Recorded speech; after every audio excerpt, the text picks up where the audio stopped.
I cast Fireball! Okay, well I cast random projectile that comes out of my butthole. Noita, a game designed to make you hate video games, but also love video games? What? Noita is the first game that makes you not want to be a wizard because of how complex it is to perform alchemy, create good wands, and make spells.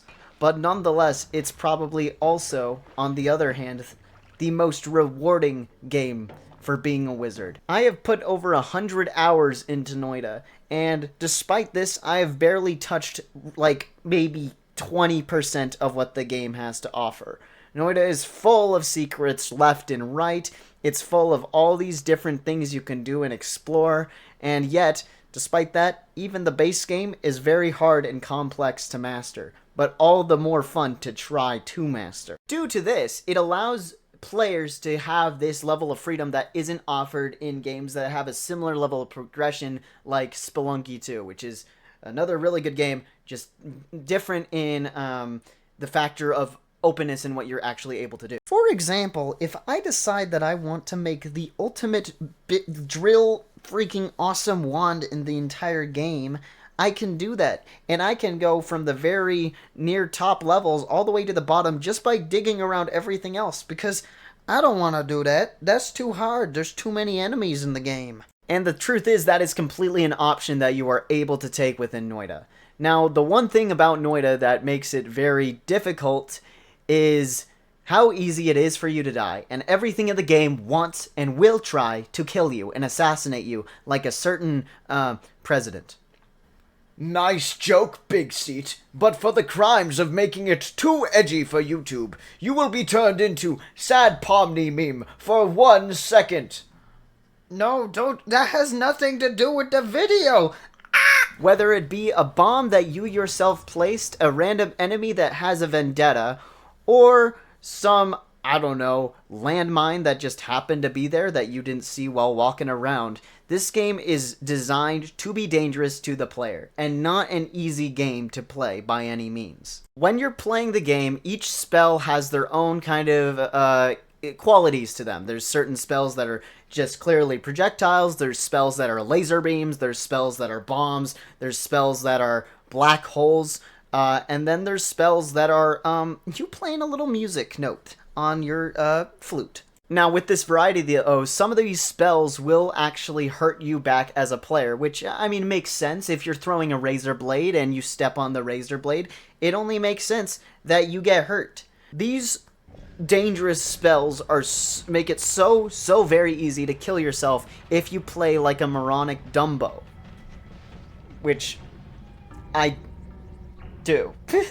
The thing with the spells in this game and the wands and building these wands, which is honestly the main selling point of the game, is you can make some of the most ungodly, unholy weapons known to man. Worse than nuclear bombs, worse than mustard gas, worse than, I don't know, like napalm or something. War.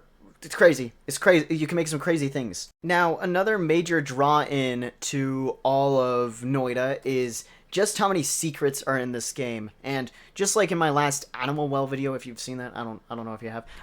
I'm very much into secrets in video games. I love it when video games have these really in-depth secrets that you have to kind of piece together and look around the world to figure out. And Noita is chock full of them, all over the place. This game has genuinely been around since October 15th of 2020, and there are still secrets from the original version of the game that the entire community has not been able to figure out.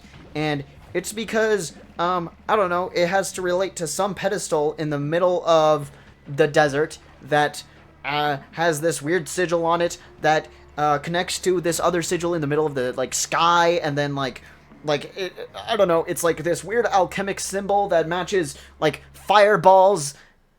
That's kind of just how the secrets in the game work. And there's dozens of them left and right. It's so cool. A very important aspect to the game that I haven't gone too much over is perks. Now, perks allow for all sorts of things to happen in the game. Perks allow you to become invincible to electricity, invincible to acid, invincible to fire, invincible to, melee attacks. No getting punched in the face here. And it allows you to build all these kind of different builds. They're very essential to the basis of the game. Just kind of like how in other similar roguelike games you can increase specific stats. It's basically this game's equivalent, but it has a lot of variety to it. Even if you don't go into the game looking for secrets, if you don't decide to do parallel worlds, I haven't done parallel worlds, so don't even freaking feel bad if you don't. There is still alternate ways to play the game, even just in the base progression loop. Now, how I was talking about, like, perks and stuff, there's different kinds of builds you can do. Like, for example, one that I like to do is there's a invisibility build, where you go out of your way to get the invisibility perk, or just invisibility potions, if that's more your vendetta, I guess. You can play like that and progress in a way that makes it so that you're basically the stealth god that makes sure all these greasy liquids fall off of you and not stay on, and just so you can stay invisible forever and then instant kill the boss. Or you can do a build that is completely centered around one shot equals one instant death to you, and I don't care if I'm visible to you or not. I could be out like a burning blaze in your eyeball, and I'm just gonna shoot you. It doesn't matter. That you can just do basically any kind of build you want in this game. It's all up to you. One other thing that's based around building builds in the game is there is a sense of kind of scarcity in each playthrough. Now that might sound like a bad thing, but it's not. What it does is it forces you to try different playstyles almost every single run you do, and relying on one build in the game for every run will get you killed 90% of the time, because in different playthroughs, you'll need different types of builds in order to progress. For example, one of my favorite builds is to basically make a wand that is like, I'm gonna shoot you 10 billion times in 1 second, and then it's like, and it's instantly killing any enemy, it doesn't matter how powerful they are. But then, on the other hand, sometimes I just don't have the correct spells to do that. So then, what do? I make a wand that curses you to get shocked by electricity every time you're hit.